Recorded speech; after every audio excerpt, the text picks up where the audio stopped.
Hi everybody and welcome to Keeping It Real. I am here with my daughter and her husband, my now new son, Ziyaad. And I'd like to welcome both of them to the show. They have been married for 1 year now. And let's see how well they know each other and how they met, what they feel, what they're going through, what the challenges are. And let's see if they agree on it, most importantly. So we have Tashreeqa, and Tashreeqa is going to be introducing Ziyaad as how she would introduce Ziyaad to someone that didn't know him. Okay, so this is Ziyaad. He's my husband.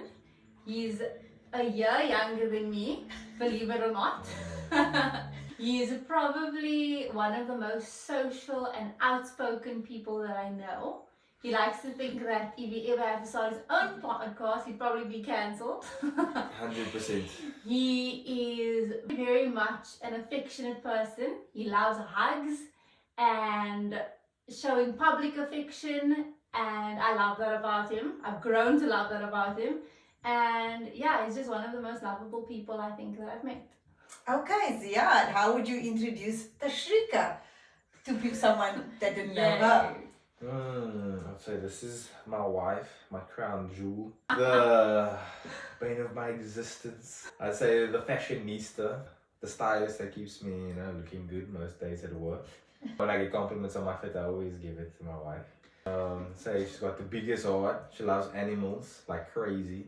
All of them, even the ones I don't like pigs. She likes pigs. They're so cute. I'm like, okay. I'd say she's very warm once you get to know her. Once she warms up to you. Once you get to know her. Yeah. Not off the bat. She might true. suss you out a little bit, but once she gets to know you, she's a very loyal and good friend. Nice start to the show. So let's start at the beginning, the dating and falling in love part. Ooh. So let's start, Tashreeqa. You're going to answer this first question. How did the two of you meet? And what was your first real impression of Ziyaad? So we first met at his parents' house. So you used to always tell me about his mom because you obviously met her years before we were born. And before I came to Cape Town, you told me a lot about her because she was in the fashion industry. And then you told me she has three sons, and one of them was my age. And I always felt like you were slightly hinting a little something. And I never actually ever made a plan to see you without my mom. And then when my mom came down, we went to your house for supper. And when I came in, I immediately felt a lot of warmth from your family. And I could tell that you were a family guy. And my first impression of you, I think I really didn't really care. I agree with that. I didn't really care much about you. I remember coming in and we were sitting down and your parents were having a really good conversation with us, and your cat came in and I think your cat just captivated me, and then all my attention was focused on your cat. Rightfully so. And my friend was with her at the time also, and then you and her were having quite a big conversation, and then I remember afterwards you told me that you felt like I was being very antisocial because I was just playing with your cat the whole time. And I just thought, I think you were very talkative, and I thought, oh, this guy thinks he's like very cool. And it wasn't like, I didn't like really think of keeping in contact with you or anything. We didn't even exchange numbers until like months later, I think, when we eventually got together. But I didn't think much of him. So your first impression was he was not memorable. Yeah, he wasn't that memorable. Okay, what was your first impression on Tashreeqa when you first met her? I remember the day you guys came over, and then I was like, Ziyaad, they're here now. And then obviously the kids here, and I came down from my room, and I just greeted everyone. I was like, yo, so my two girls like my age, are they trying to do something? And then, we just had supper, and it was normal conversation. You guys really think that us parents really spend so much time thinking about how we can get you hooked up? You never know. Yes, some parents are like that. Like, oh, don't check anyone. I saw my son or my daughter. Like that.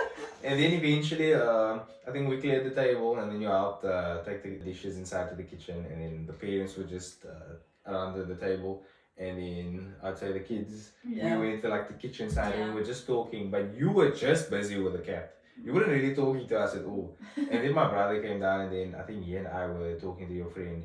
And it was like nice conversation, and I said, you guys give me like Rassenberg girls vibes. I don't know if you remember. Yes, I do. I don't know what you meant. But you told me. Yeah, eventually. So I think when first time I saw Tash, maybe that she was like she gave me Luxembourg girls eye, which is like just a little bit, can I say, a little bit posh, you know, Okay, maybe a little bit stuck up. No shots fired. You thought I was stuck up. So No, you were not not bad. miserable. You But- were stuck up. He was not. Yeah, she miserable. was just more interested in the cat. But I can't even blame her because I love that cat. Okay, next question. We'll start with you this time, Ziyaad. When did you both realize that this was more than just dating and that it just maybe could be forever? I think it came like one day, like I think it was a gradual process.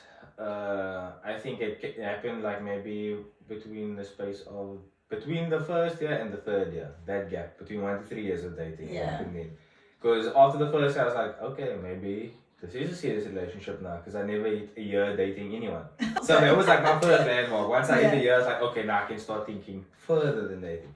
So then I was like, okay, does she tick boxes? What does she do? And then I think the more time I spent with her, and obviously with the family, Yeah. it was just more and more boxes. Got on with my friends really well. First time I met them, got on with all of them, and you still their friends.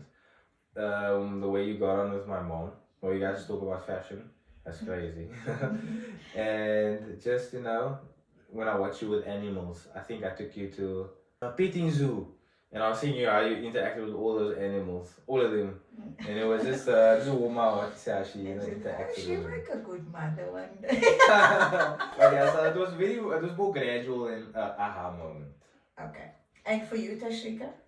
I think we're both very logical in the sense that we thought very logically about our future and like about boxes we wanted. So we gradually had all those when we started having those conversations like about where do you see yourself like in a couple of years, or if we have kids, what kind of parents we would want to be. I think we started those conversations and then we were like, okay, maybe this is a forever kind of thing.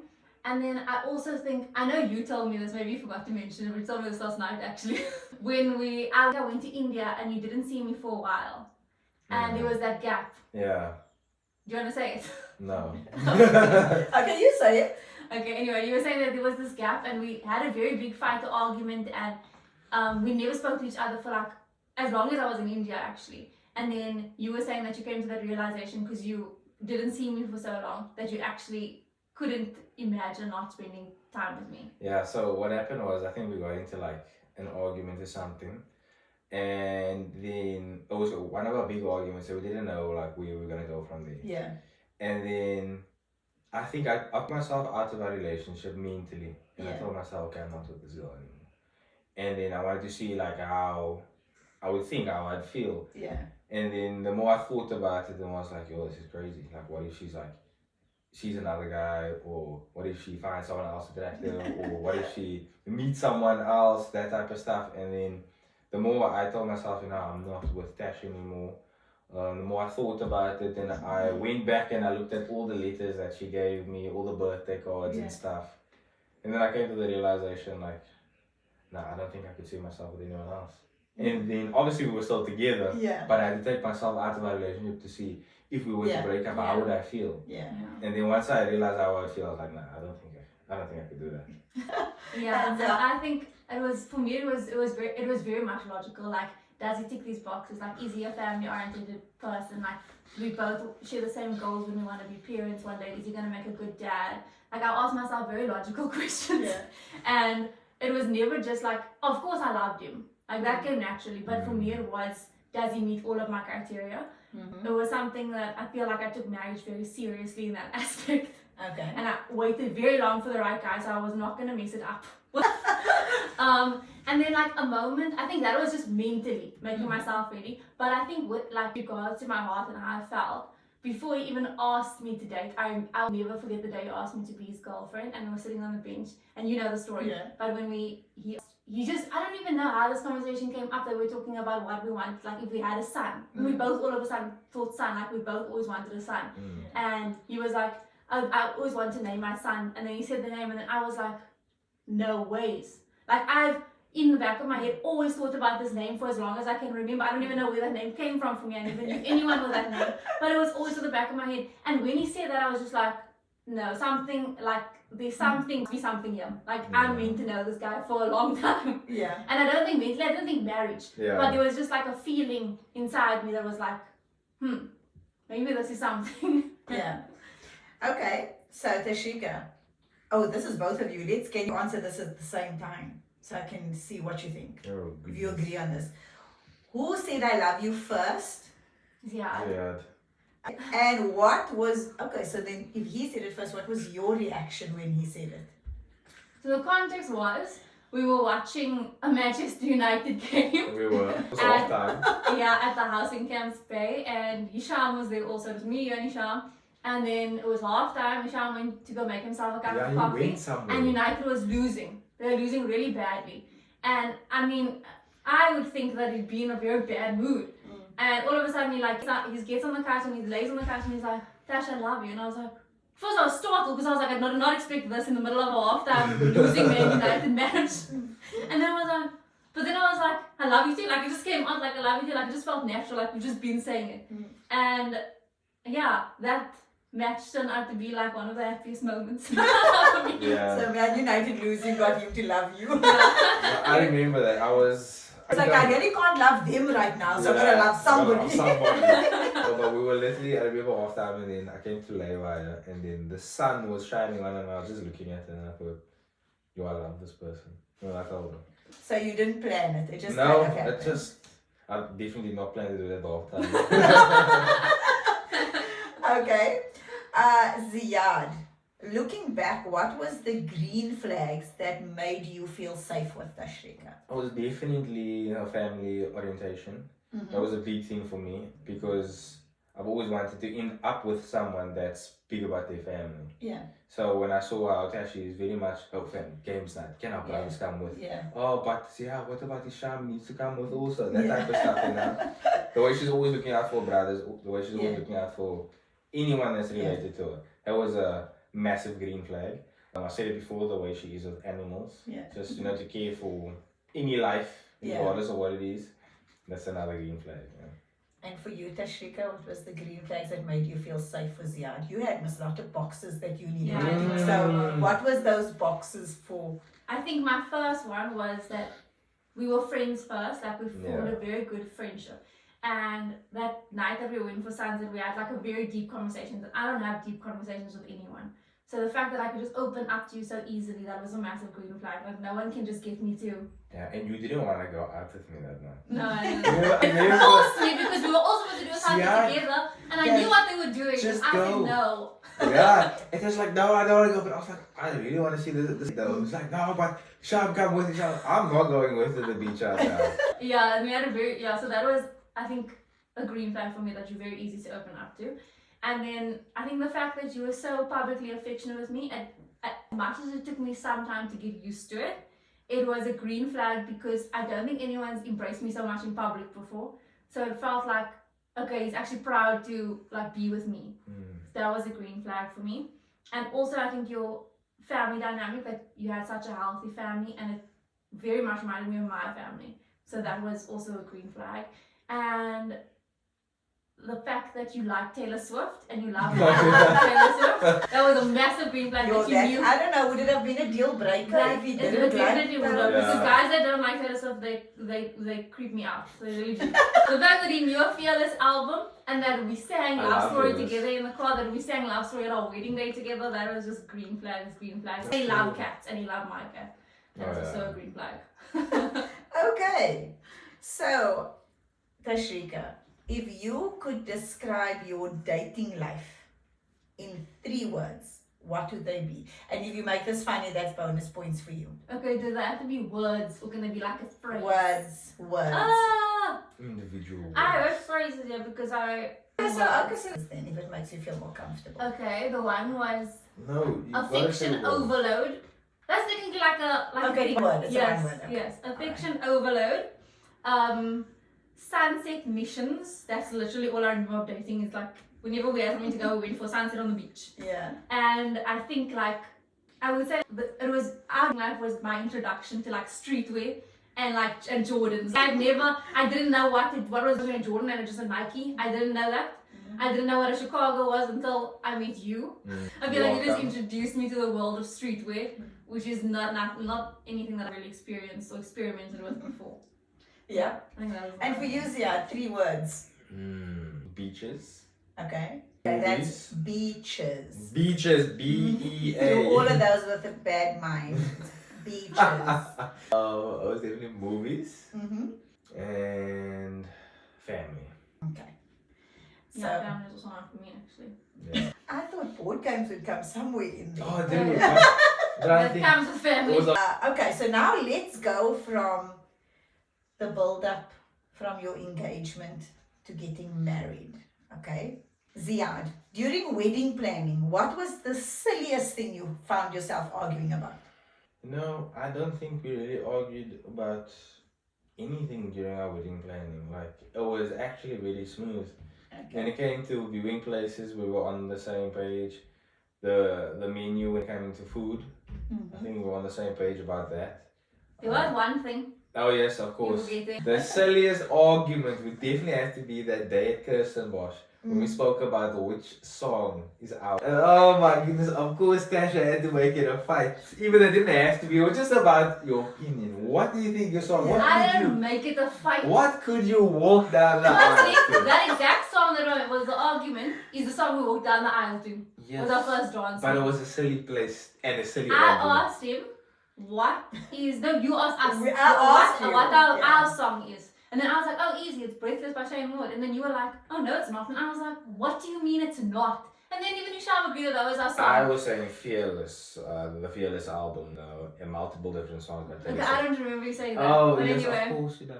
I would have actually. I was surprised because I thought it was going to be a Taylor Swift song You because see, it was something There was that. though between us two. Yes. So I thought you was gonna say Breathless. But Okay, the fact that's that you got so upset being in the restaurant and then walking through the gardens. I remember because my mom was with. Yes, Mom. And it was quite. We were sitting at the table because Tashreeqa was quite upset over the song, and I was like, okay, it's fine. I'm sure you guys can decide later on the song. But you were just so upset. Fortunately, my mother had no idea what was going on, so she had no idea that it was even an argument, which was Mom was great. talking about Patrick Swayze. Yeah, Dirty Dancing, because Yes. that's our favorite song. This is the silly arguments we talk about, which is fun. Next one, Tashreeqa. Was there any moment where you thought we should just run away and elope? This is just too much work. I think not really elope, but I think definitely maybe downscale because after we went to venues to go view venues and Yeah. we just realized how expensive it is to have a wedding. Mm. And we were just like at one point, would we even want like let's just get married at the mosque Yeah. and finish? Like I Yeah. think that was an extent like let's just have our parents there and just call it a day. Yeah. And got more to do with the budget and the money Yeah, and anything else. Those places in Stellenbosch were Yeah. crazy expensive. We went to go view, they were beautiful obviously, but I mean, minimum payment of 200 for like just the Sure, venue. but that's like a down payment on a house. It's crazy. So that's when we're like, oh, is this all the places? Is Yeah. everything gonna be like this? Should we just rather And save like now ourselves? when you look back, do not look at it and go like, that's actually ridiculous, the amount of money for a couple of hours. Yeah. Not even like 24 hours. It's like literally 8 to 10 hours Yeah. that you have that. And it's 8 to 10 hours cost you 200,000 And without also- anything else. Definitely not worth it. No, because on the day, what we remember is the people, the moments that we had. We don't remember like the venue, like every bit about the venue and like Yeah, the rooms, and it's more about the moments that you made on your wedding day. yeah. And I think, like you guys said on your wedding, who was more of a bridezilla or a groomzilla? Do you think any of you like was more picky about things? Oh, it I'm was always definitely more Tash. picky. I'm always more picky, but I don't think like I don't know. I feel like we both have very strong opinions about a lot of things. Yeah, but when it came to our wedding, you just knew what you wanted. Yeah, I did. I knew what I wanted. I wouldn't say anyone was more of a bridezilla or groomzilla. I don't know. You can answer. I think Tash was a bridezilla. Nah, I'm only joking. I don't think I wasn't I was bridezilla is gonna say didn't tell me that last night. Nah, I'm only joking. you have any wedding day disasters that no one knows about, like maybe your suit or your shoes or whatever. There was no real disaster actually when it came to my wedding. It was like small things like, oh, the tuxedo shirt was too tight around my neck, so I just swapped shirts, but it was nothing massive. I think everything kind of went smoothly. I think the only thing, still not a disaster, But I mean, it was when kind of came a bit late to the reception, and then the DJ was booked for a certain amount of time. So in turn, we only had the DJ for a short amount of time when we got there. Okay. That was it. Okay, well, nobody picked up on that. So. No. Yeah, and for you? And I think the other small thing was just like our seating arrangements that we literally only decided and confirmed the morning of the wedding. And then I got my friend to rush and print it, and my tables literally came in a few hours before we got to the wall. Yeah, I think that was I think a little bit stressful, I think for you, because at the same time you were trying to write your vows. Yes. I think that was early hours of the morning where you were trying to write your vows. I went to bed at 3 a.m. that morning and got up at like 6. Yeah. And like 3 hours of sleep. On our wedding day. Yep. She got very little sleep on the wedding day. Because besides that, the night before we were trying to get the flowers on the arch. On the arches. And they kept falling. They kept falling down. And yeah, so we had a couple of little things that I think nobody knew about that was actually going on. Like I said, I wouldn't call it a disaster. I would call it maybe little funny moments that had happened that now we look back and we laugh. Wasn't so laughable at the time. Yeah. But now we look back and it's like, okay, actually it was all just laughable. What is the one thing about your wedding, Tashreeqa, that you wouldn't change for the world?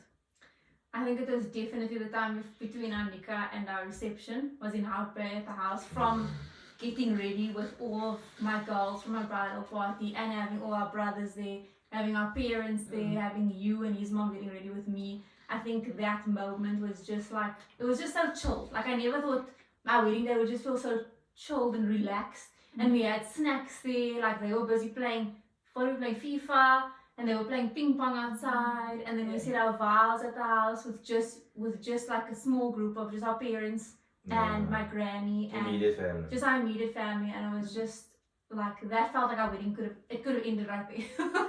Yeah. And for you, Ziyaad? No, the same thing. That period right between the reception and the nikah, it was lovely. Just because we got to all spend time with one another. There was games like my brothers were playing ping pong, we played UFC, we played FIFA.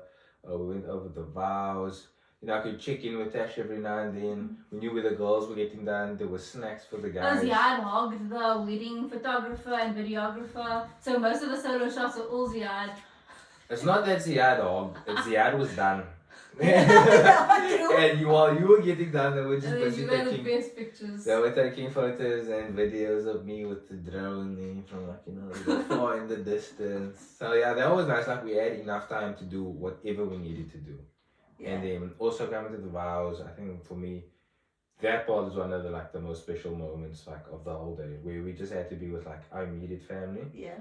And that was for me the best. Yes. It was so nice. It was so wholesome. Yeah. Just doing our makeup together and, laughing with one another, sitting and having coffee and eating. It felt like any day. Yeah. It just felt like any day. So chill. It was extremely chilled, and the bridesmaids, the best man, everybody just got along. Yeah. And, you're right. And I think my favorite moment was after the vows when you and the bridesmaids, everybody broke out into that Taylor Swift song. Just sporadically it happened. It wasn't even planned. It just kind of happened. And I think that was so much fun, because I think myself and your mom, we are obviously so used to Taylor Swift between the two of you that we could also sing along on the side watching you guys sing. So I do think that was probably the most wholesome part of that day, was just us being together. Yeah, everyone together. That was just it. And it's moments like that where you sit and you think, why do we spend so much money on all the other stuff? Yeah. Like that there, I think you'll be telling your kids about one day, this is how special that was. And I think that is something I think we also would not change for the world. I think we even jokingly said when we were there, we can just end our day, you don't even need to do this. I think we all felt that. I think we all felt like that. Like, okay, now let's take our clothes off and let's chill. Like, okay, that's done now. Let's finish this. Let's just stop here while it's good. But yeah, I think the whole day was amazing, though. I must say that. Okay, now let's go into 1 year into your marriage now. Now it's been 1 year, and I think the honeymoon phase of, you left that shoes there. It's okay, I'll pick it up. Oh, your makeup is in the bathroom. Oh, I'm just gonna take it out. No, don't worry. I'll do it. It's fine. So now those days are gone. Now it's like, hey, pick your shoes up. You know, that's what happens. I feel like I've always been telling him to pick his clothes up since he moved in. I think this is the one. When people say to me, "What do you mean the honeymoon phase? We still love each other." It's like, no. You see, you guys think that the honeymoon phase is all about the love. It's about the little irritations that start to show its face. You know, where before it was easy to just do something for the other person, like easy. And now you come from work together and you're tired and you're like, why must I do it? You do it. Why must I? No, I don't want to do it. You know, then it becomes where the sibling in you come out. I think that's a good way to say it, the sibling in you. The sibling in you comes out and you're like, this is not going to work. We need to find a way here. So it's always I think it's the most fun when you look back, when you're like us and you're married for 21 years and you look, I mean, it was funny. We did this questions the other day. Me and Dad did this questions the other day. And we were laughing because how little firstly we do remember. But then the things that we do remember, and we were killing ourselves laughing about things that, like when we first got married, how nothing, everything was effortless. You know, you just do it for each other effortless. And then afterwards you get to the point where you start counting who did what. Like, but I did that yesterday, you did this today, you know, and then it's going from put your stuff in the basket without telling you. Now I'm telling you I'm putting your stuff in the basket. Now I'm telling you, I washed all that dishes last night. And now all of a sudden you start mentioning these things, you know. Then it becomes like a competition of who does the most. So that first year of marriage is actually a lot of fun. When you look back in a couple of years' time, you'll look back at this time and think, yo, if only we could go back to that.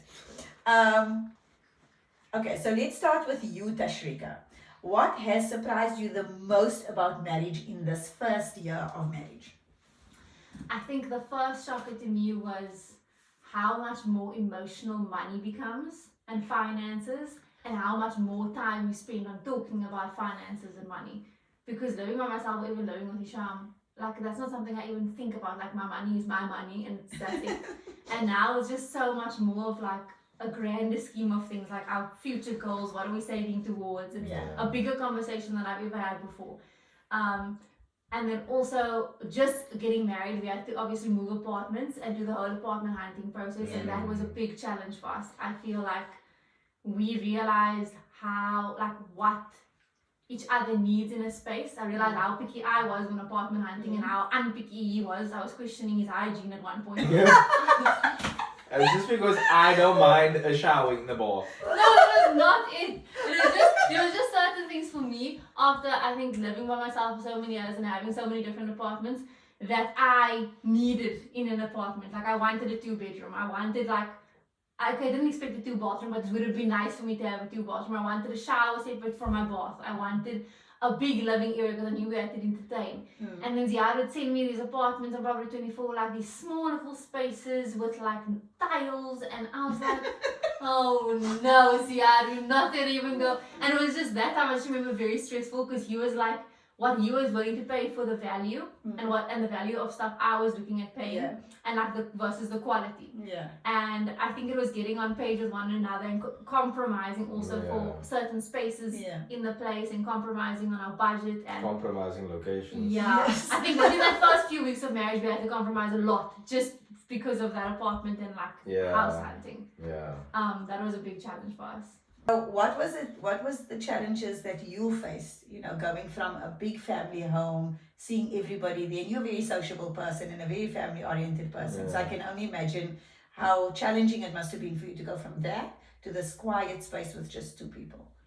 I think the first shocker was when we moved into our apartment, how little cupboard space I was getting. I was like, but we both have 2 cupboards here and 2 cupboards here, and we can split it right down the middle. No, I need some of your cupboard also.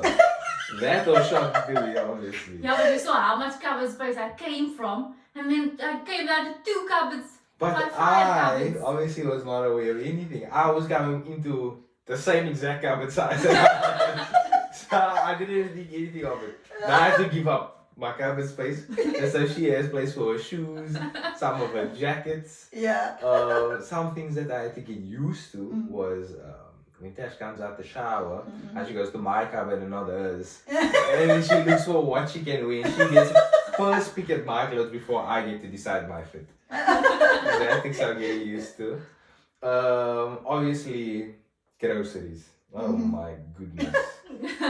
That, I don't think I'm still used to even doing grocery runs because my parents would go do the groceries. Yeah. And I contribute, obviously. Yes. They'll contribute and then they'll go do it. But Yeah. now I've got to You got your go own. do it. Yeah. That's the worst part.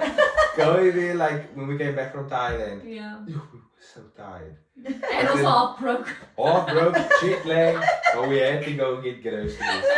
So yeah, I'm still getting used to, you know, spending so much on groceries. And how quickly the groceries go. And how quickly it goes, and gas and everything. So I think it's just more the whole starting to live by yourself. Yeah. And then also doing that with someone else. Yes. Who's obviously grown up differently. They've got their own way of things. She's been independent almost her entire Adult life, yes. Yeah. Exactly. So she really knows what she wants, like she was saying, from places, from room space, living room space, entertainment wise, all the things she's thinking of. Yeah. Hasn't crossed my mind. Yeah. So when I'm busy sitting in these apartments, I'm thinking, I can see us living here. Like, Ziyaad, look at the stove. I can't even with you. Ziyaad, if there's tiles, no. Ziyaad, if there's a shower in the bath, immediately no. So she's giving me this list of things that straight knows. So those are things I had to just, you know. But I don't think there's a man on this planet that cares about what the stove looks like, honestly. I think that men come in and they go, what's the size of the toilet pot? Can I fit on it comfortably? You know, is there ventilation in the toilet? Is there, how big is the shower? Is the lounge, will my TV fit? Yeah, All those where things, will the TV fit? Where, you know, this is the thing men think of. Women walk in and we go, wait, where do I cook? How much table space is there? Yeah. Wardrobes. There's Where's space my for clothes washing gonna machine. go? Yeah, where's the clothes gonna go? Where's the washing machine gonna go? You know? So So, she'll also ask, oh, what's the average you spend on utilities? I'm thinking, oh yeah. oh. Yeah, I remember when we went to our first place and then he was stressing because he didn't know what he's supposed to ask the agent. And then I was like, okay, I'll do. So he was quiet the whole time. And then afterwards, I think he just memorized everything I asked and then he just asked the same questions. Yeah, it was utilities, it was parking, Deposit, deposit, Yeah. and pet friendly. pet friendly, and his water included. Yeah. Clearly, Dad and I thought her very well. That was actually one sacrifice that we both had to make was where we're gonna live.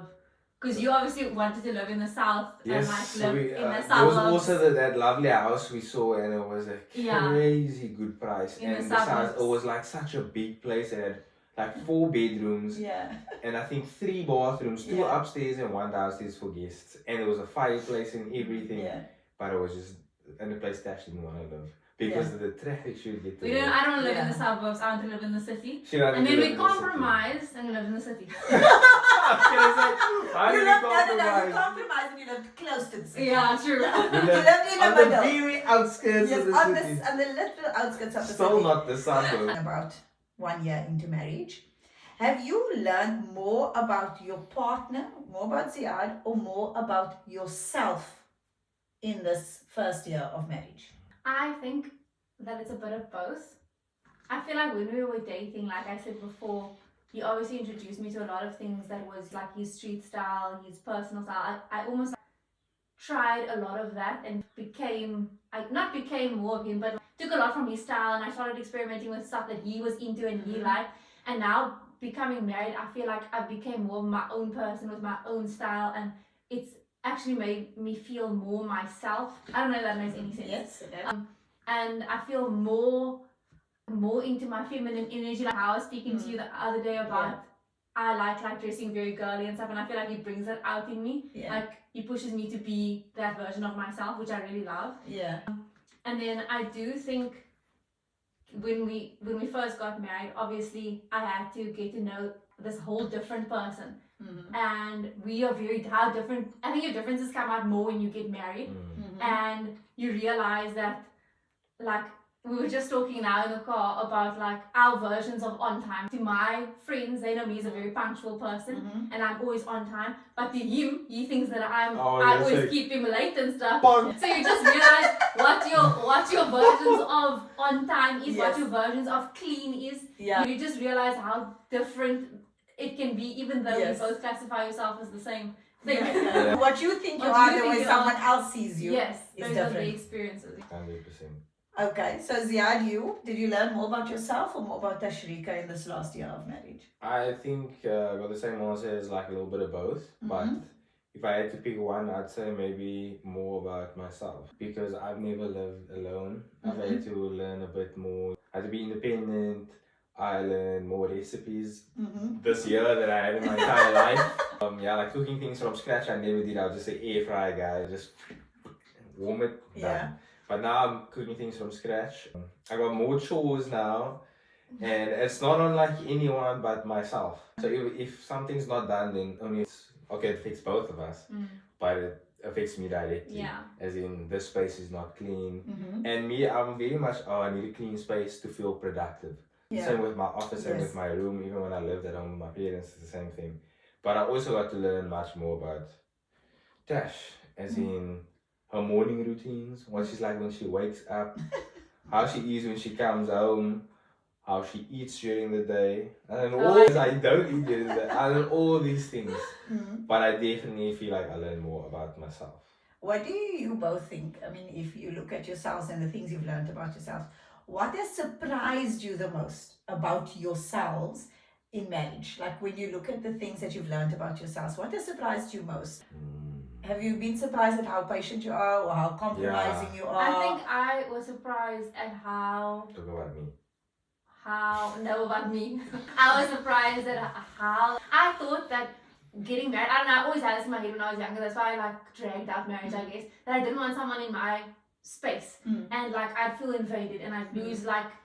I had my independence and stuff. And I feel like it surprised me that when I got married, I didn't really feel that he was invading my space. It just felt natural to me. And like caring about someone else, I always thought like, no, I'm not that person. Like I'm very independent, I do my own thing. They must care about themselves. But I found myself being more like caring and being like, are you okay? And being that other person that I've never seen that side of myself was before. And it's a bit weird. So you're surprised at how caring you've become.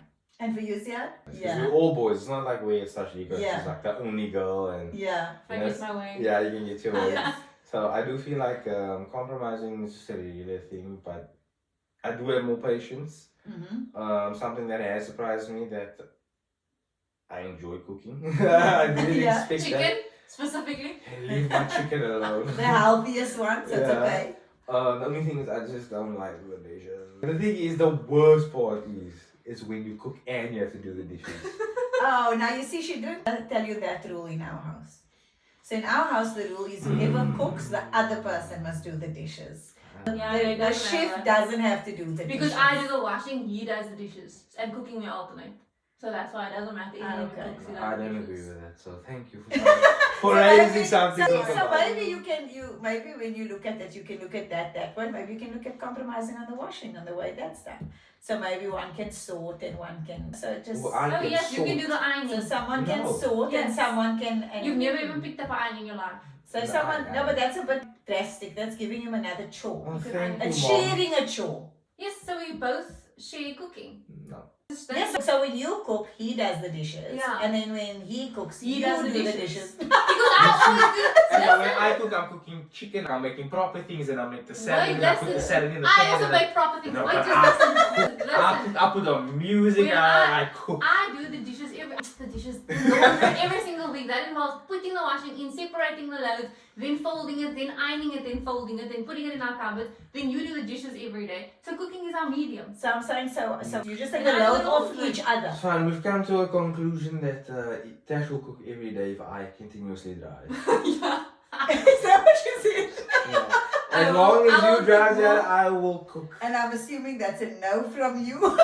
I said yes. You'll taste it, I'll take it. Really? Yeah, Oh, because wow. then the alternative is me reciting me in the passenger seat. Now you It's too much for me to cook and clean the dishes. Like, Saying a lot. okay, so let me ask you this, hey. In our 1 year of marriage, how many times have you done the dishes? I don't do the dishes. know, and all the time, man, Shams, I'm not done the washing. He's never done the washing. Okay, so I washing guess is you not say like even Exactly. Even Stevens. But one thing I Next like to, question. one thing I like to kill it. Tash says every single week she does the ironing. But I didn't say that. I said every single week I do the washing. I do the washing. If we rewind and then Okay. you guys at home can go back and see. But you said ironing in that list. Okay. Can we be honest for the people at home? I know I don't iron every week. But I do the washing. I do the washing every week. 100%. Yes, You do the washing every 100%. week and you build an Eiffel Tower on our Yes. bed of clean washing. Oh, you build the Eiffel Tower full of dirty laundry. She's got me there. And on that note, let's get to the next question on keeping it real. What is one habit or quality your spouse has that you've come to really appreciate? You can go first. So say something nice. Okay, about me. my first thing is his silliness. Sometimes it really gets to me though. But I think I've come to appreciate his like unseriousness because I can sometimes get very serious and he can always like find a way to make me laugh very easily. And I appreciate that because I can't stay serious for long. We can't have long arguments, we don't talk for days. That will never happen with him because he'll always make me laugh. And the other thing is how affectionate he is. I used to be very annoyed by it, and now it's like if he doesn't hug me or kiss me before he goes to work, it's weird for me. Why? What's wrong? Did I do something to hurt you? Yeah. And then another thing is he's like saving mentality. As much as sometimes like it gets to me because I don't think I've prioritized it as much before. But he's definitely taught me a lot more about saving and budgeting. And we've definitely had a compromise about that. And yeah, I really like that part of him because it kind of balances me out. Okay. And for you, Ziyaad, what do you really appreciate about Tashreeqa? I really appreciate her positivity. As much as my silliness can be positive, she's just always got this positive outlook on negative situations, tough times. And yeah, she'll always speak about this is what happens when she was in a similar situation, this is how she'll try and do it. And then more importantly, she always says, I'm here for you at the end of the day. So that's what I appreciate from her. First other one. What's one habit you've had to adjust or compromise on? One habit that I do. Yes, that you Something do. that I do That you have to compromise on. Or adjust. You might be able to adjust it. Easy peasy. The amount of sneakers I buy. That has drastically dropped since I got married. Okay. Also because there's not enough space for all of them. I don't even have all of them in our place currently. There's just too many. So there's that. It's tough. This is a tough one. I think I've compromised too much, to be honest. No, so it's just me compromising. I mean, in my way of life, I'm just thinking it was very simple. Okay, let's sit Tashreeqa. Obviously, she's ready for it. Okay, so maybe you go what with- she says brings up some stuff for you. So let's see from her. What have you adjusted in your life or compromised on because you got I married? think my big thing is my like love language is obviously gift giving. Yeah. So I love spending on people, like birthdays, holidays, whatever, Yeah. and spending on myself also. And Ziyaad is very much on saving. No, we can only spend this amount. And so that had to be a big compromise. I think a lot of our conversations always come to, I can't spend this amount of money. We have to compromise on the amount that we spend, like budgeting. That had to be very big because like living alone, I don't think I really budgeted well. Yeah, look at she's saying. Yes. So sometimes we find ourselves maybe spending a bit too much on a gift for someone. And then later on in the month, we're like, oh, maybe we shouldn't have spent that much. Yeah. So we just learn and we learn. That's it. Yes. And the other thing would be compromise on cooking because I don't like to cook. He doesn't like to drive. So there had to be big compromises with regards to chores because before him, I lived with Hisham and I just make Hisham drive me anyway. I could just tell him, that was also a big challenge. I could just tell Hisham what to do and he'd do it. And like we're both eldest children. So I think we both have a very stubborn nature. And we both always get what we want somehow. And now we have to compromise and give in to each other also sometimes. So I think that has also been kind of a challenge. Actually, I think that's the biggest compromise. It's because we're both so stubborn and we both the eldest from both of our families. Yes. We had to now meet in the middle, and it's not like you're gonna get your way because you're the girl or you whatever. Just We that equals. we equal, so Yeah. we have to address each other with respect. And okay, this is the way you grew up. This is the way I grew up. We have to meet in the middle. Okay. Last question on 1 year marriage. Has marriage made you more independent or more interdependent? I definitely think it's made me more independent with a hint of interdependent. There's things where I do rely on Tash for things, but most of the time I do take the initiative and how can I say complete the task or the objective that I have to do. Like I know, okay, if I have to get gas, my dad's not gonna be around to get the gas in the house. Yeah. So I'm the one that's gotta go make the gas runs. I gotta get the milk, whatever we need, you know. I've gotta obviously pay now for my own medical aid. Yes. My phone, my car bills, all these bills that I was kind of splitting or I was covering, but not in its entirety. Yeah. Now it's just everything, you know, just Yeah. me and Tash. So independent, definitely. It's definitely the moving out part that's forced me to become more independent. Yes. But the beauty of it is I moved out with my best friend, which I get to be interdependent on. Yes. I think, on what Ziyaad said, I've obviously been very independent before moving in with him. Yeah. And I've always had ambitions and goals, and I think I still do now, and more so now because we both push each other within our careers and our life, and we have a lot of goals that we can talk about together. Yeah. And always wanting to grow and like do stuff, and we were going to travel to next and stuff. But I've also like seen a more interdependent side of myself, where there's obviously someone that's at home now. He works from home a couple days a week sometimes, and I rely on him to get stuff done because he's at home, and I'm working, and sometimes I'm working late shifts. So sometimes it is nice to be able to rely on someone to do something if something needs to get fixed at home, or there's a plumbing problem, or there's a car problem. I can rely on him to get something done. Yeah. So I think generally, I think you guys have got it quite down to the T. I think Ziyaad that's very real. I think you come from a space of interdependency where other people did for you and then you went on your own, so that independence obviously is highlighted for you. I think for Tashreeqa it was the opposite. She's always had the independence and she had to learn to become more interdependent and allow someone else to support her and to be there for her, because I think when you are very independent you forget that it's okay for someone else to be there for you. Definitely. So you actually learn about that interdependency, and then you also learn how great it actually feels to have that support. And I think for you it's looking and going, oh wait, this actually feels great to know that I'm achieving the things I'm doing it on my own. I'm able to pay for the stuff. I'm able to do these things, and that's a great feeling. She's obviously had that feeling for a long time, so for her it wasn't so much. And I think I applaud both of you for actually getting that so spot on, because I think a lot of people don't have that kind of wisdom to actually look at it from that way, and maybe even those people watching were going, you're Ziyaad, you're supposed to say interdependent, you know, rather than hang on, that's not how I feel, because you know you come from very different ways of life, especially your adult life, and then you're coming together. So it makes complete sense what you're saying. Next up is the challenges, and here we're going to keep it real, so out come the boxing gloves. WE time. Okay. This is the part that she does not like.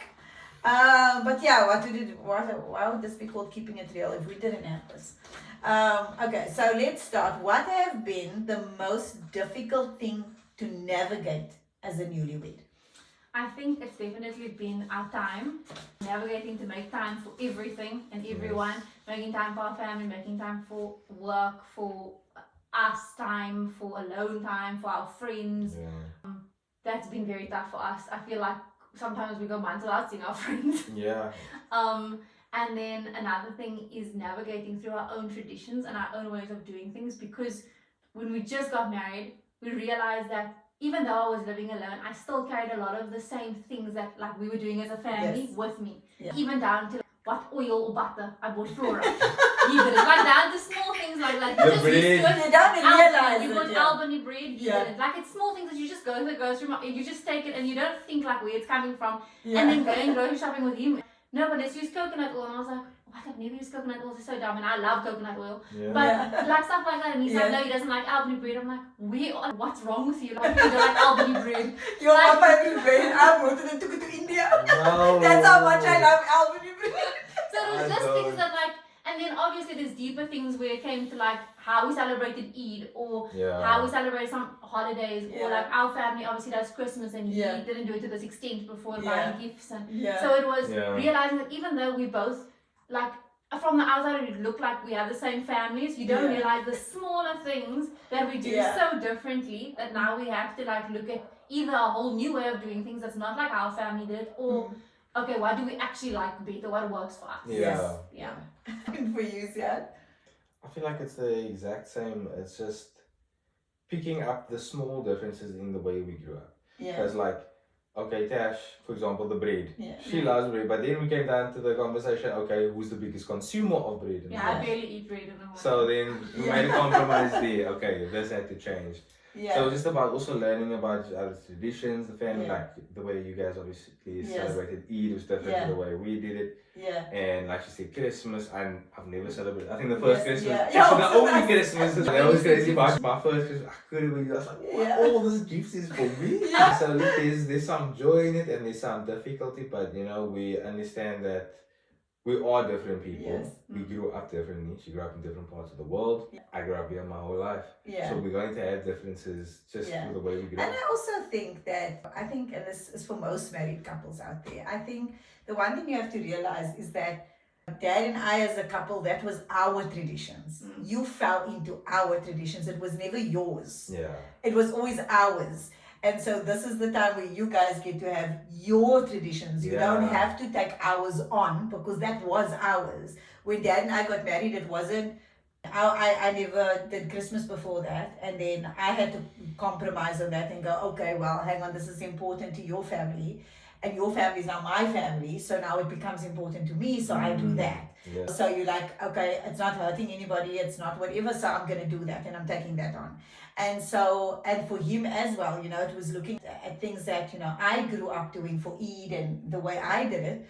And he obviously never celebrated Eid before. And it was like, okay, so we have to do it like this. Why do we do it this way? Why do we have to first go greet your parents after mosque? Why, you know, why do we do it like that? So it's all these things. And I think as much as someone just coming into the religion and someone that is Muslim, how that challenges, it's also challenges from people who are both Muslim.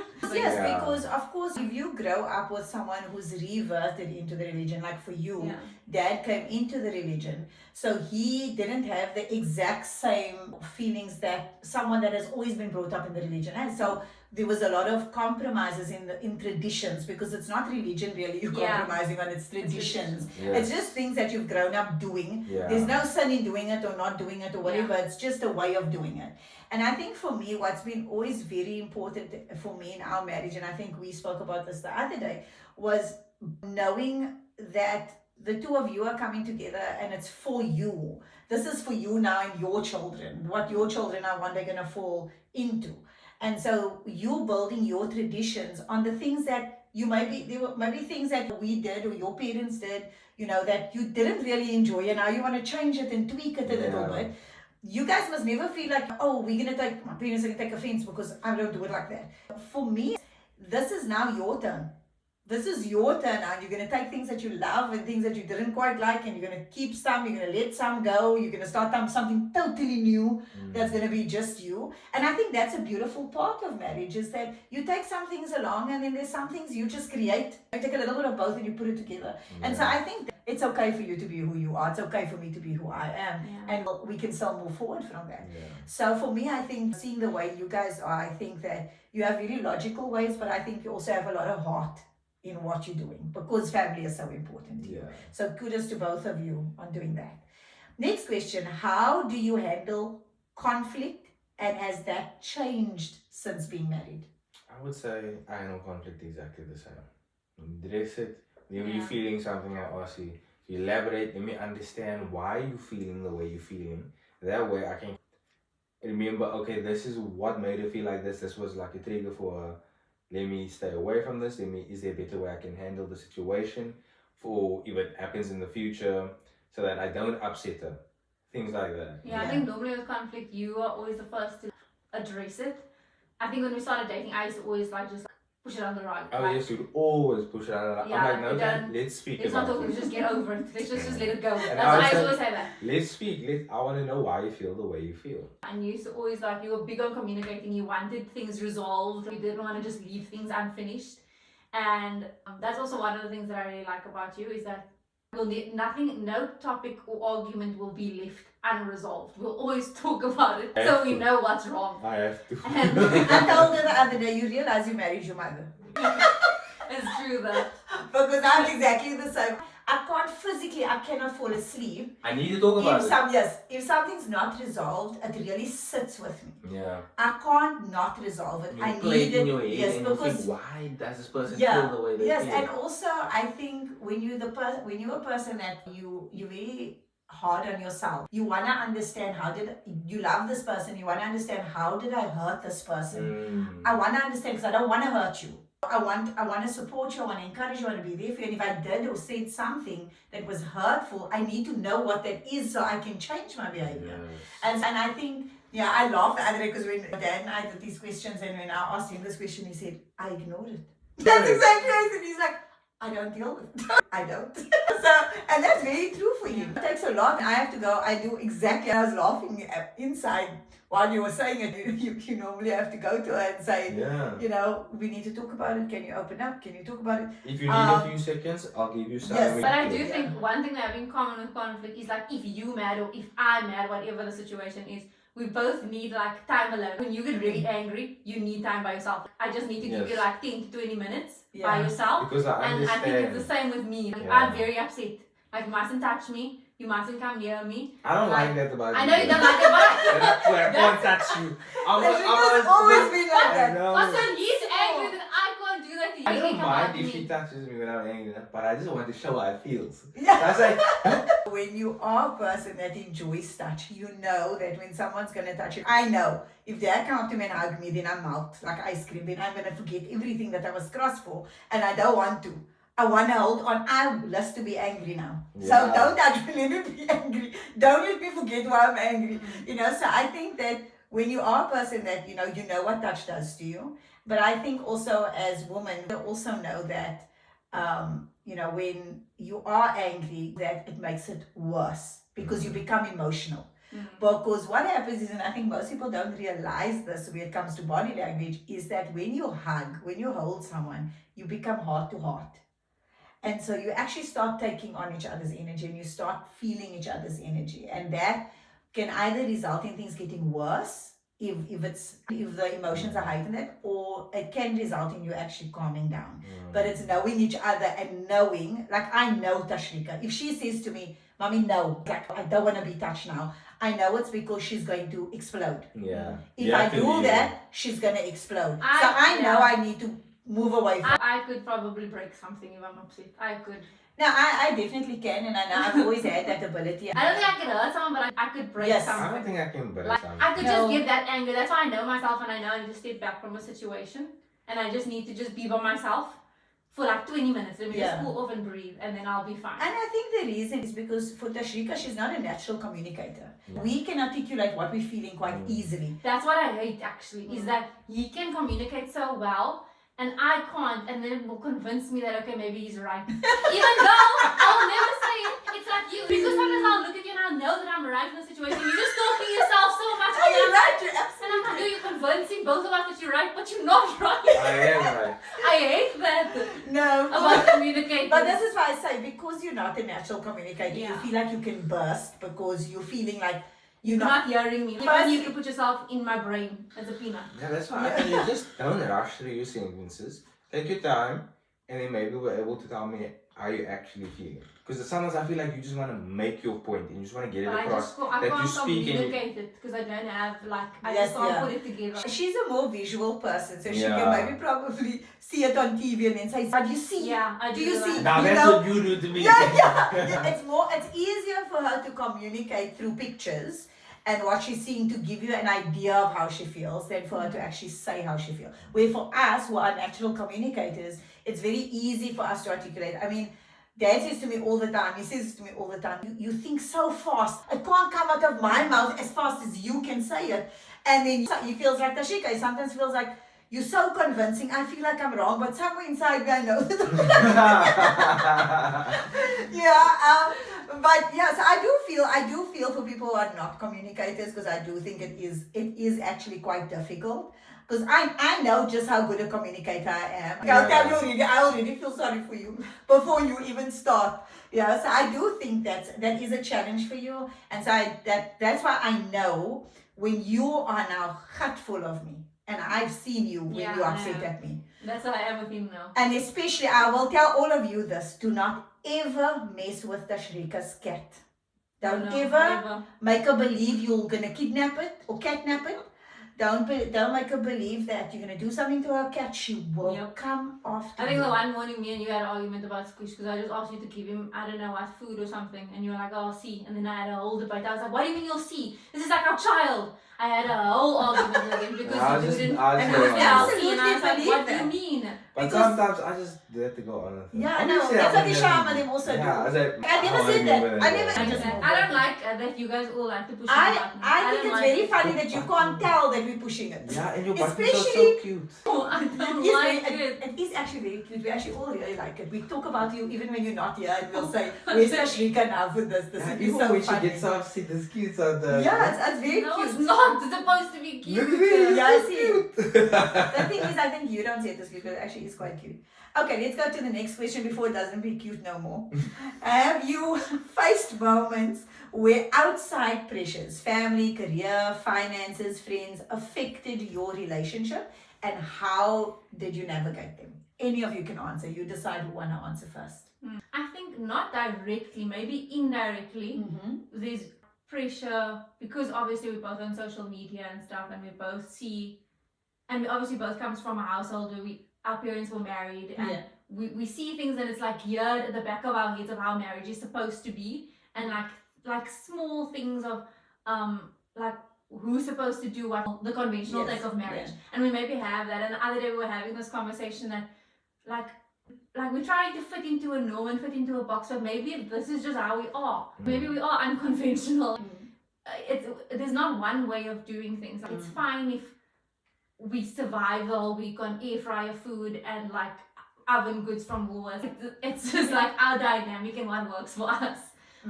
And he doesn't like to drive, I don't like to cook, like we said before, and working around that for the sake of our relationship and our dynamic living together. And even small things like going to bed together. I think I mentioned it to you also. Watching our parents always go to bed together. And we just his body clock is obviously later than mine, and he's up until like 1 a.m. sometimes, and I'm in bed by 10:30. I want to be sleeping. Yeah, sometimes you are just, even in a movie, you fall asleep like sometimes mid-movie. I got body clocks are just different. And I feel like it's just working on our own timing and whatever works for us, and not letting those outside, how other people are married or other people do things affect how we do things. Like knowing that everyone is different, and we don't need to see the behind the scenes of every couple's life. We don't know what goes into it. Exactly, and we know that every marriage is different. It's because there's one person who's different to everyone, plus another person who's also different to everyone, and then they're gonna make it work in their own way. So I think we've come to the conclusion that we are just gonna do our thing, even if it seems unconventional to some people, if it seems conventional. It's just whatever works for us because we are different. I always find this very interesting nowadays that couples like think about that kind of thing, like how the outside world is looking, because I always find that very interesting because you're in your apartment alone. There's nobody seeing Who's the outside? Who knows what time you're going to bed unless you tell someone that. But I mean, I don't remember ever saying to somebody, my husband and I go to bed at the same time. I don't even think it's always happened that way. Whether that was okay or not okay, because for me it was just, I don't know, I think maybe olden days people, we didn't think that deeply about these things. For me, it's just like nobody's in your house with you. So nobody knows, like, you know, you're not going to bed at the same time unless your friend asks you. And I would think, why would someone ask you that? I think it just has to do again with like us living in different households and like seeing how our parents did things. And it was obviously just natural to us.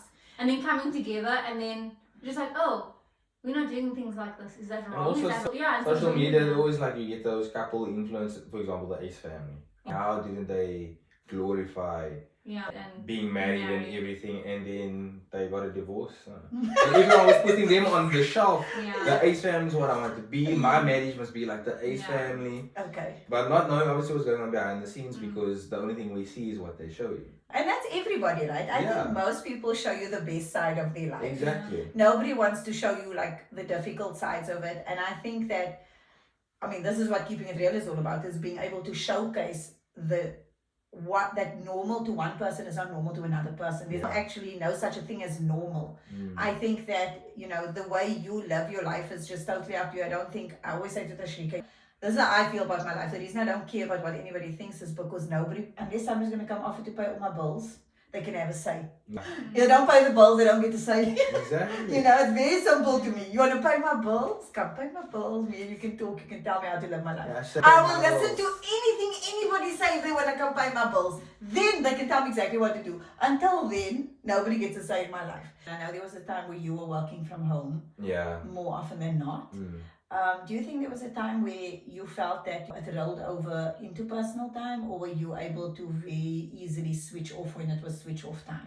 Oh no, I switch You off can when switch switch off. off. 4 o'clock, you're not gonna get there. But now, obviously, now with the promotion, I've got more responsibilities. So I think this week I even worked like up until 6. Yeah. Like when I got home, but it's just because there's some things that's top priority where it faces our clients, our customers, which is like spa and whatever. So if anything goes wrong, it's a real time down for even us if we go across the road. Yeah. But if I've got a project where it's only me on the project, I've just got It deliverables for doesn't, me, then I can do it whatever time. Yeah, because you know it doesn't affect anybody else. Doesn't affect anybody, doesn't need to be confined into work hours with communication or whatever. Yeah. Solely depending on me, then okay, maybe I'll stop working at like 3. Next question. What's the biggest married life shock that no one and nothing prepared you for? It was definitely groceries. No matter how many times, both my parents and mom and dad, no one could even like prep me for how much I'd be spending every month just for what I eat. That's crazy. And to think that my parents are supporting 3 kids that can just eat, that was even more shocking to me. No matter how many times people say, oh, they groceries, I was like, groceries. And then when you have to go do the groceries, stand in the queue, and after a long day, and that was one of the biggest shocks for me. Yeah. And for you, Tashreeqa? I think it was also partly that because, I don't know, I don't remember groceries being as expensive when I was living. Yes, it was expensive, but I feel like it just goes quicker now. Yeah. Like you eat a lot more. No, I do, yeah. So we have to we think groceries is for the month, but really it's just for 2 weeks. For So 2 then we weeks. have to buy groceries again. Things just go super fast. And I think I wasn't prepared for how fast things would go. And then I also think something that maybe didn't shock me but was surprising to me, I think I picked up on this earlier, was having to face parts of myself that I didn't think I was this person. It's weird how marriage changes. It really does change you a bit. And before I was very much I wanted to be in control of my life, and I had certain things that I wanted in a certain way. And I viewed that, and I still view that as a great place to be. That's how I want to aspire to be. And coming into marriage, and I have to slightly tone down that independence and tone down that controlling nature of myself. It has you questioning is this who I am? Is this just natural? I think I just had to face parts of myself that was different to how I was before. Okay. Yeah. I think that's quite normal for most people. I think when you get married you question am I changing too much? Yeah. Am I losing my own identity? Yeah. I think you become scared of that sometimes. And I think a lot of people don't realize being authentic is knowing that I am going to change as life changes. Yeah. As my experience with life, I'm going to change, and I'm okay with the changes that I'm making. I'm not making the changes for someone else. I'm making the changes for myself. I'm going to be this person for your whole life, because some people then get married and say, well, I'm not going to change who I am. because this is who I am and you have to just live with this for the rest of your life. And that's not true. Mm. Because the same, like if you're in a job, like you said, you went from, you got promoted and you get into a more senior position that comes with more responsibilities. Yeah. So you can't go with the same mindset of that person into a different position, right? You're going to change your mindset now. It's still your mind. You're just growing as a person. Yeah. And I think that's what you're doing. I think that when you get married, you're just going to the next level of your life. And now you just have you need a different mindset for this. It's still your mind. You're still making the decisions. You're still deciding what I like and what I don't like. It's just you now considering someone else. It's the same as he was saying, when you work alone and then you go work with a team, you're very different. Because all I have to depend on is now myself. But when there's others involved, you have to think differently. You can't still only think about you. And that's all that's happening in a marriage. And I think that's why you can't compare it to others. You can never compare your marriage to anybody else's because of that. Next one on the list, friendships and social life. How, Tashreeqa, have your friendships changed since getting married? I see them a lot less. Yeah. So it's really a balancing act, and I think the friends that are still with us today, they know that and they respect that. And even though we see them less, I feel like it doesn't take away from that friendship. And he gets along with my friends, I get along with his friends. I think that's also a healthy dynamic to have. Yeah. So I think that your friends are, how can I say, they should be more understanding, because I mean, we were the last ones in your friend group to get married. Yeah. Whereas my friends, I was the first one in my friend group to get married. Yeah. So some of them are still like, I don't see you, stuff. Yeah. And I'm like, look, I know. It's my time management. It goes on, it's no one else. It's not even Tash. It's nothing. It's just, I haven't learned how to see everybody. Yeah. Can't see the family, the friends, the distant friends, the acquaintances, people I used to game with, all those things. Do you think people make the assumption sometimes if you say you can't do something, do you think that they sometimes think, oh well, it must be your husband that's telling you can't do this? Or do you feel like sometimes I feel like sometimes the guys would think it would be like think a it's wife. easier I feel like for it's guys easier to for say guys that, than women. I think I it's feel a like my stereotype. girlfriends understand. Yeah, I think it's a stereotype that guys say, you're the whole ball and chain. Yeah. Like if he has You to say, Yeah, exactly. if he has to say online, oh wait, I need to like get off Rivals or something, and it could be like, oh, is your wife telling you what to do? Actually, that's your brothers yeah, I that know, say that's that. what I'm talking Wow. about. And I love saying that. Yeah. I think the boss called you. Yeah, no, I just take it off now, guys. It's his bedtime. When he doesn't want to do something, he'll just use me as an excuse. I'm like, excuse me, I have to say you can't do something. Then like, look, Tash and I am. We need alone time to thrive, I think. Yeah. I think most people need it. They As just a don't. social person. I think we can people do that. don't admit it, but they don't realize the awesomeness. I think when you try it out, Oh, it's the best. you know, when nobody's at home, I know nobody bugs me. No one bugs me. If I must want to go bath, they will all leave me. Nobody will bother me. But it's just the knowing they are That around. no one is here, I like that. No, when nobody's here, you Yeah. can do what you want. You Yeah. can go to the fridge 100 times. Nobody can ask you, just bring meals or something. Just make me some tea also, please. Yeah, no, you can sit, I can have whatever I want. Yeah. No one's gonna ask me to share or to take my time to do something for them. I love that. That's the best ever. So I totally get that. I think it's the most awesome thing. You should keep that going forever. Have you ever had to set boundaries with friends to protect your relationship? We were discussing this last, and I don't think once. I think our friends are very, very respectful of our No, relationship. never set boundaries. Yeah, we've never needed to set any boundaries. Awesome. How do you think the modern relationship differ from the ones our generation had? I think that there was a lot of, how can I say, misogyny in the relationships that from back in the day. The husband's supposed to provide, he's supposed to be able to build a shed, he's supposed to be able to... yeah, like those things, you know? Oh, if he can't build something, he's not a man. Yeah, true. It's It's some very, people- very true.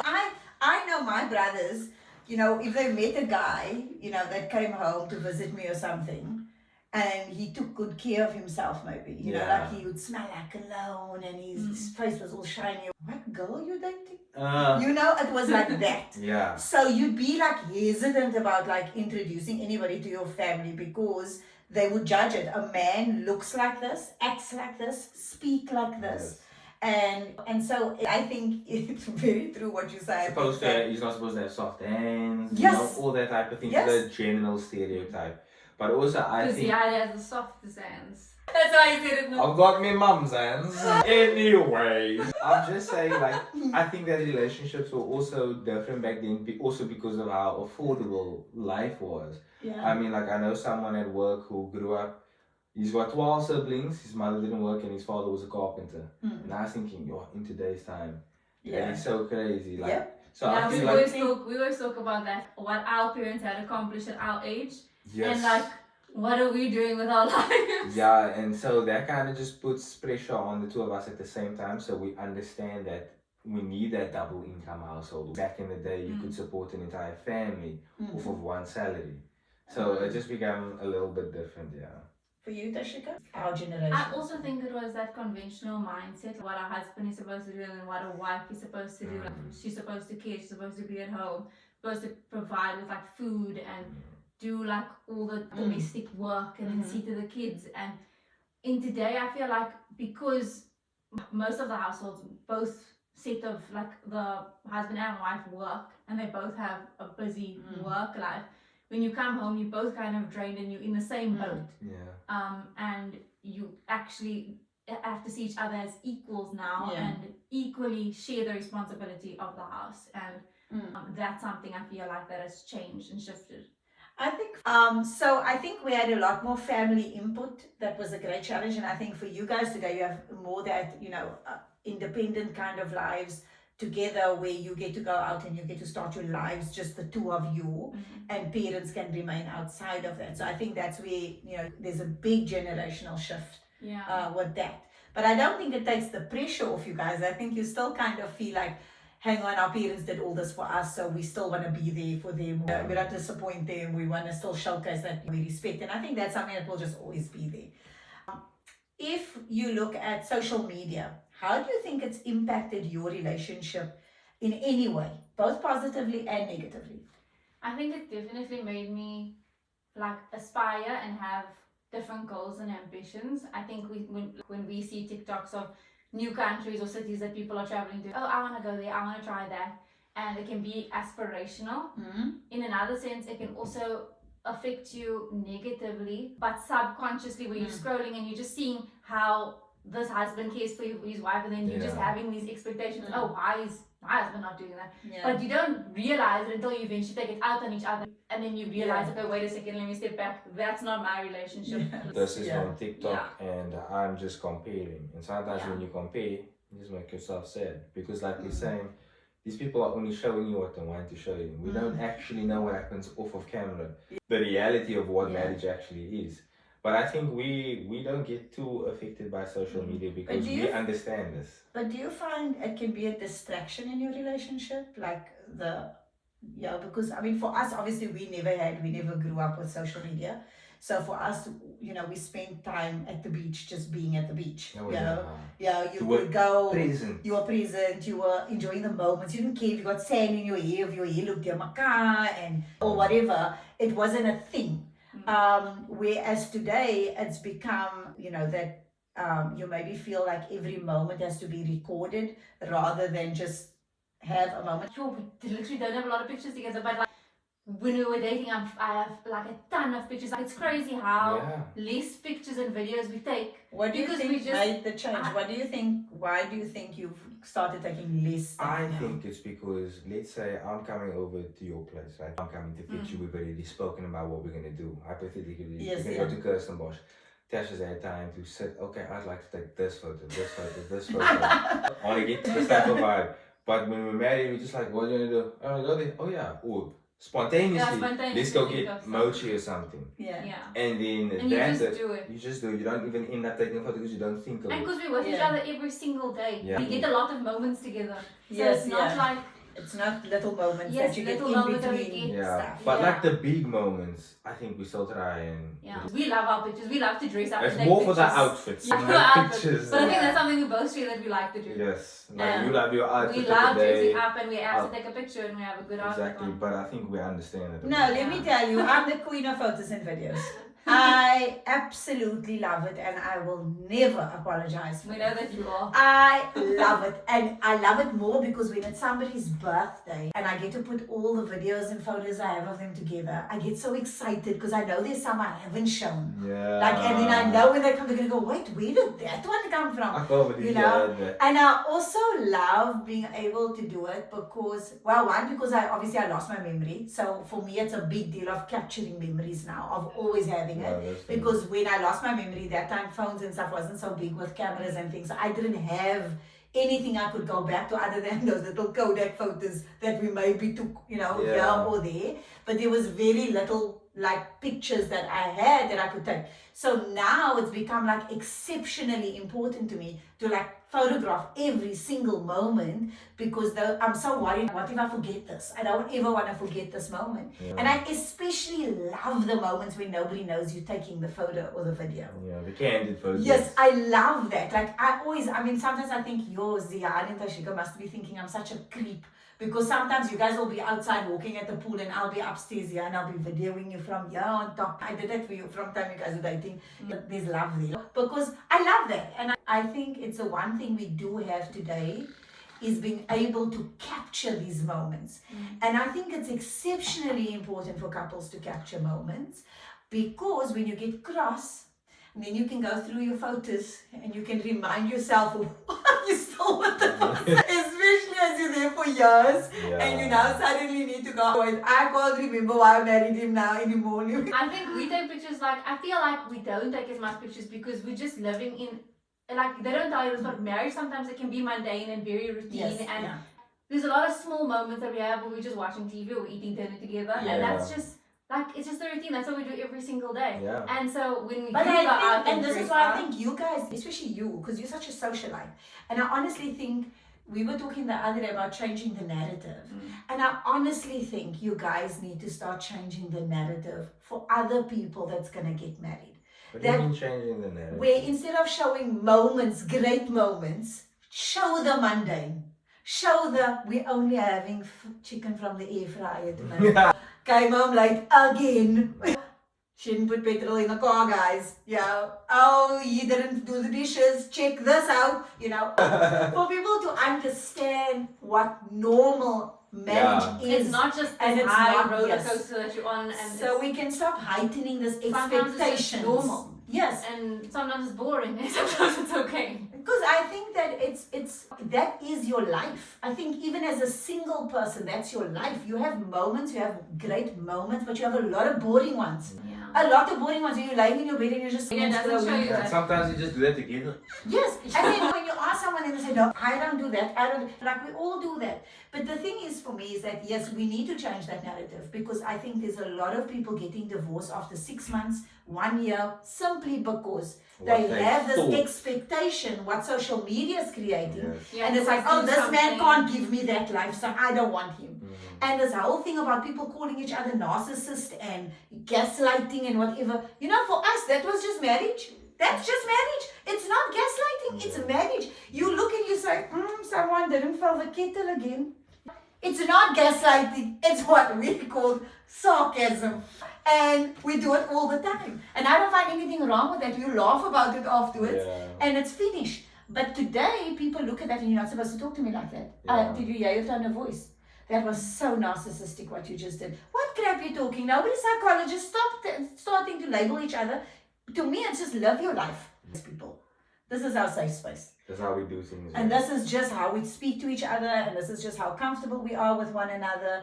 And it's okay because everything comes from a space of love. Nothing comes from hate, nothing comes from negativity. It's just that we love each other, we understand each other, we get each other. There's no reason for us to put on any kind of... Okay, what's one myth about marriage that you think people need to stop believing? I think one thing that I'm thought of now is that like the fun ends when you get married. Like that the whole stigma around marriage is just supposed to be, I don't know, this prison box.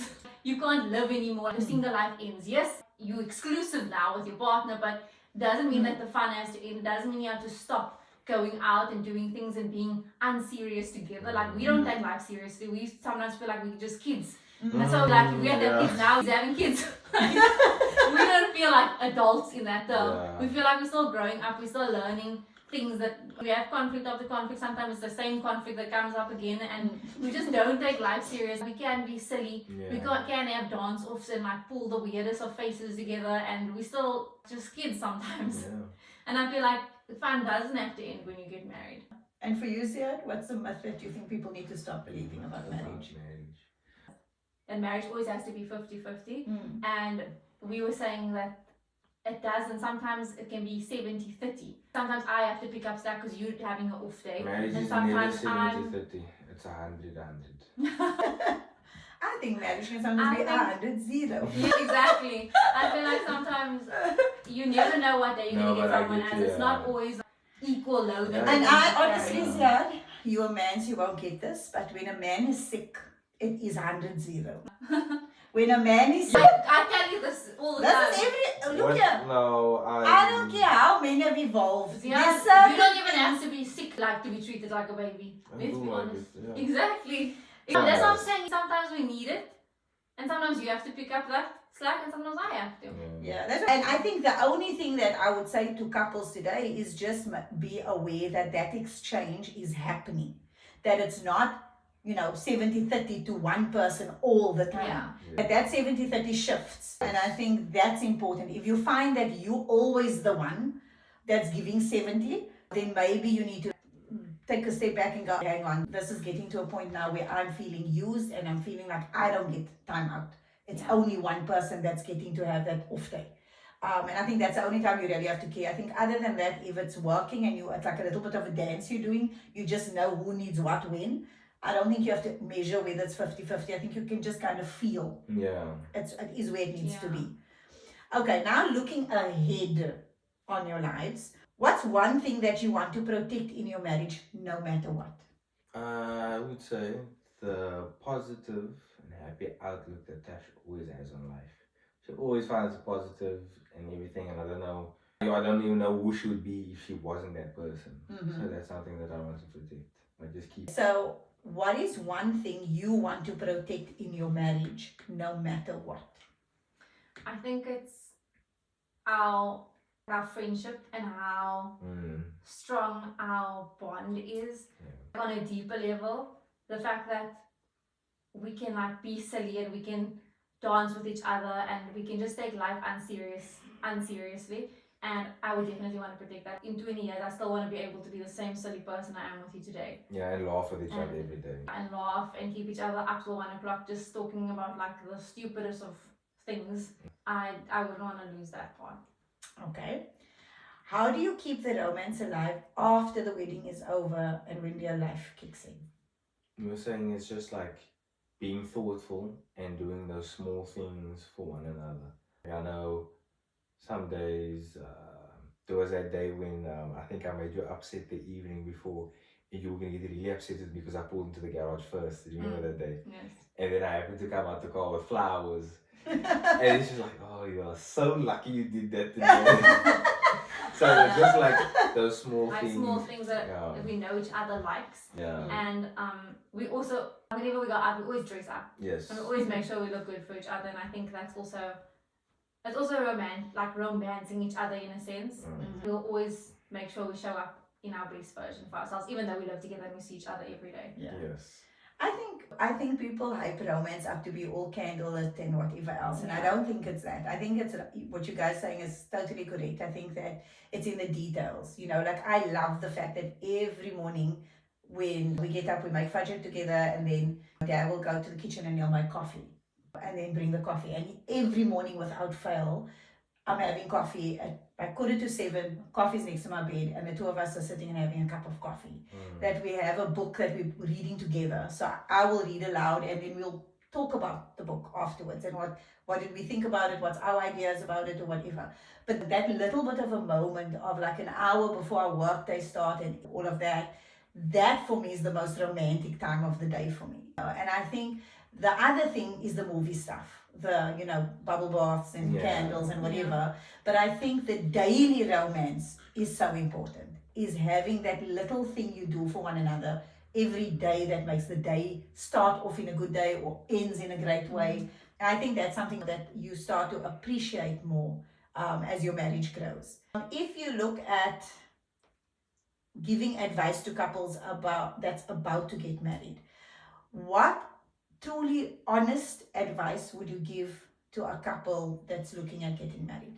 I feel like, I don't know, maybe this is just a very logical part of my mind when speaking, but I think make sure that your morals align and your values align. I think I thought like we just talked about those kind of things a lot to make sure that we maybe don't obsess about it, I don't think, but make sure at least your core values align. Like, they both have the same family values. If you value family time and the other person wants to go out and values his friends and stuff, then there's obviously going to be a conflict. Yes. And I feel like there's always going to be small things that we disagree on, but I feel like the big things we agree on. Have more practical conversations about the future, like how you want to raise your kids, schools you want to send them to. Would you want to stay here? Would you want to relocate?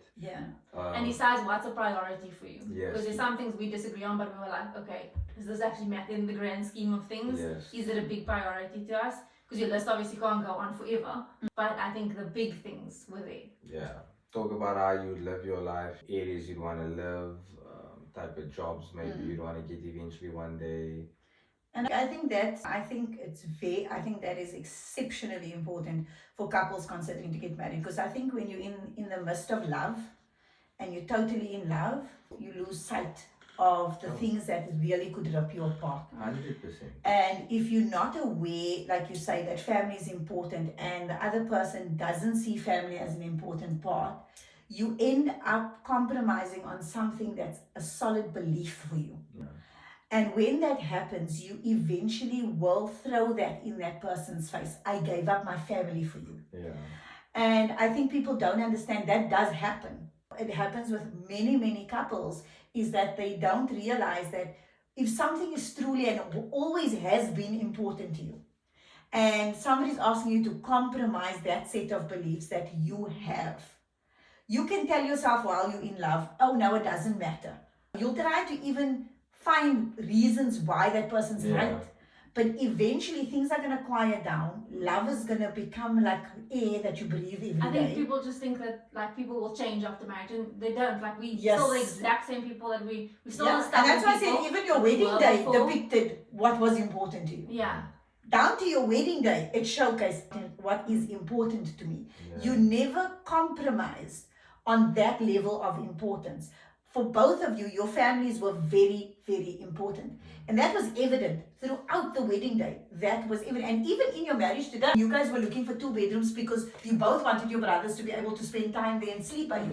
You know, you on the same, sort of boat where it comes to that, and both of you feel the same way. I think that's a clear sign that, look, if we agree on this core value, other little things can come in, they can come, it's okay, because this is important. Because you would hate it, right, to say to Tashreeqa, oh, my mom asked me to go do this today, and she says, well, I'm more important than her. No, that would be crazy. You'd be like, what? That's a red flag right You know what I mean? Then you're like, why should you be more important? She's the one that brought me in the world, you with me, because she gave birth to me. But it's more having that type of mentality of where you're ranking important. Yes, because there isn't. You shouldn't. I always say, you can't say, I must come first in your life. It's not. Like, firstly, you come first in your own life. And then whatever the need is in the day is what comes second.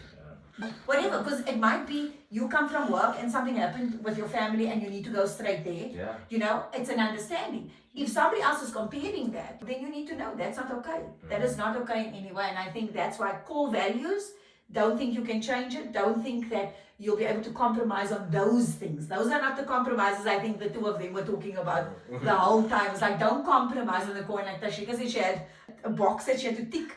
Does he have this? Does he do this? Is this important to him? Is his career important to him? Because career important was to you. And that's okay. And I think all the couples out there needs to know that. Don't ever compromise on core values. If you have core values, that both people should have it. Next one. Do you guys have a goal that you have both set for the next 5 years of where you see each other? Maybe just to relocate and work in a different country, and also possibly in the next 5 years we could also be parents.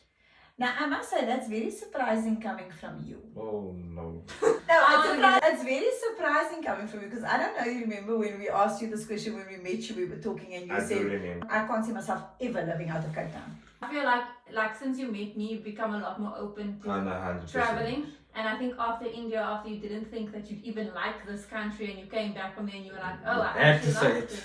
Yeah, Yeah. no, I did enjoy And- living Now there. I big Then deal. when you travel, you see how safe all these other places are, Mm. and now I've got someone to worry about. It's not just myself, you know. Yes, yeah. And I live in a country with one of the worst statistics for women. Yeah. I can't help but always worry, like, so. Okay, you see yourself. I think individually, I definitely want to grow into more senior roles Mhm. and still in fashion because I love that. Mhm. And it's definitely something that fuels me. And Okay. I just fell into the right profession off the bat. I don't Yeah. think I want to leave this profession. I definitely want to be traveling. I Mhm. feel like at heart I am a global person Yeah. and I want to travel the world with him. Mhm. Now that's changed. And I think, yeah, we definitely both want to, are family people and we want to have our own family. And I think we've also spoken about owning our own property one day as well, Yeah. wherever we are. Yeah. Now we come to the quick fire round. Who's the better cook? Ziyaad. Dash. Who's more likely to binge watch a series first? Tash. Ziyaad. Who says I love you more often? Ziyaad. Ziyaad. Who's the biggest spender? Dash. Tash. Who's more stubborn? Tash. Dash. Who's the early bird? Ziyaad. Who's the better dancer? Ziyaad. Ziyaad. Who's more romantic? Ziyaad. Ziyaad. Who takes longer to get ready? Tash. Dash. Who apologizes first? Ziyaad. Okay. Who's the most protective of Tashreeqa? Amir. Who's most likely to roast her and Ziyaad just for fun? Isham. Who gives the best relationship advice? Isham. None. Isham, no, don't give relationship advice. Who's the peacekeeper when the family debates get heated? No None. one. Who's most likely to crash date night? Isham. Amir. I'd say me, actually. Who's got the best dance moves at weddings? Me. Amir. None Amir. of us. Who's more likely to make a joke at the wrong time? Amir. Who's the bigger foodie in the family? Isham. Who's the first to call when they need help with something? Isham. Isham. 100%. Wait. Who's What? If we need help, If I'm you not don't for use you. the help. Oh, I thought you're saying the other way around. who's more competitive in games, sports, or even Amir. family By banter? far. Amir. Who gets along best with Ziyaad? Both of us equal. Not equal. Who's, I said it's equal. Oh, like equal. who's most likely to spill a childhood secret about Tashreeqa? Amir. Amir. Definitely. That's crazy. Between Tashreeqa and Ziyaad, who's the bigger foodie? Ziyaad. Who's more stubborn? Ziyaad. Who's most likely to cry during a sad movie? Tashreeqa. Who's the better driver? Dash. Yes! Ziyaad drives The out of truth will Isham set you didn't free. answer. Who had the worst hangry? So by default, it's Dash. Okay, I got no explanations. Shh. Isham, you need to answer. Who has the worst hangry moods? Ziyaad. Ziyaad. Who's more likely to be late? Tashreeqa. Who's better at keeping secrets? Tashreeqa. Yeah. Who's the biggest spender? Ziyaad actually, he likes expensive stuff. Dash buys a lot, but he spends a lot. Might be true. Bangkok. Who says sorry Nothing. first after a fight? Probably Ziyaad, I'd say. I don't know, honestly. Who's Why more so competitive? Ziyaad, by far. Tashreeqa. Who takes longer to get ready? Tashreeqa. Who's the more romantic one? Ziyaad, Ziyaad. probably. Who would survive longer without their phone? They would both die. You. They both did. It's real. Guys, I'm barely on my phone when we're together. See, she's desperately trying to The thing is, sometimes Ziyaad forgets he even has his phone. Thank you. Ziyaad like to make a big deal when you forget his phone. He's like, oh Okay, guys, this is look not at our me. discussion, people. Yeah, This she's is quick fire motivating now. you. Just say your name.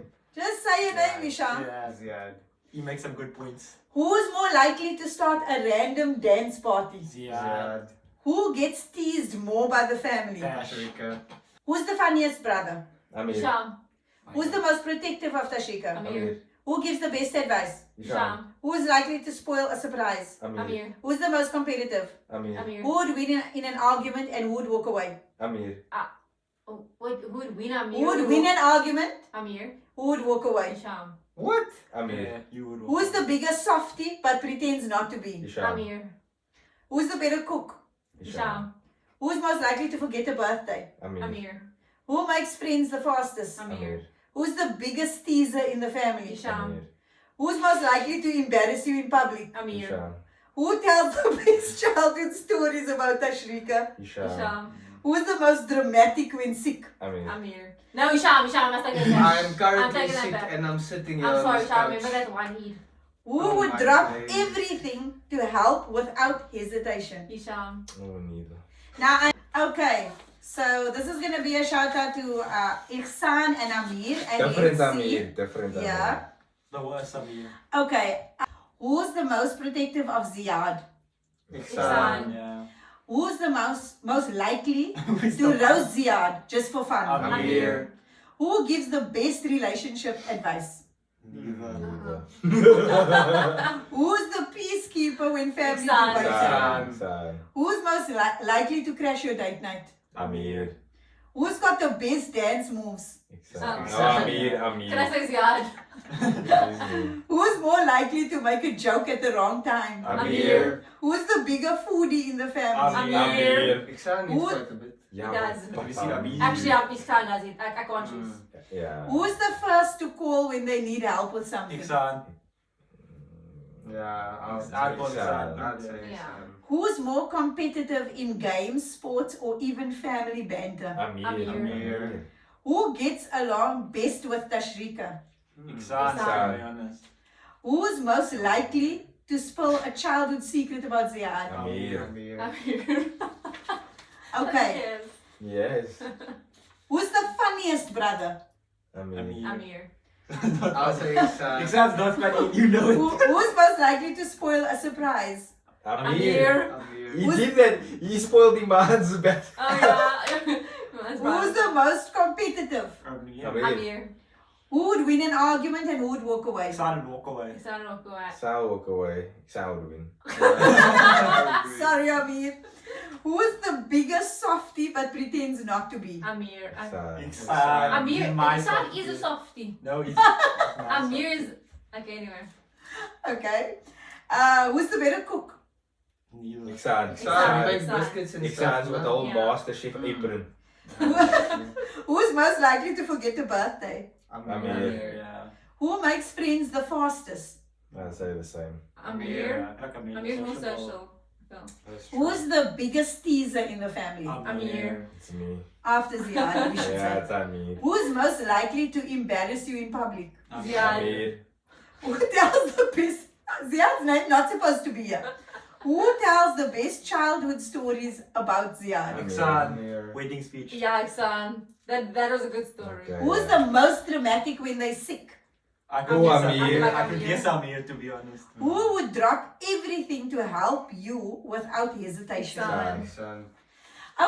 What do you think makes your relationship with Ziyaad so good?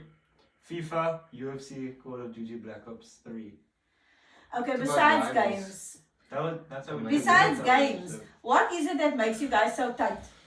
Because I can just keep quiet and Ziyaad will just keep talking the whole time.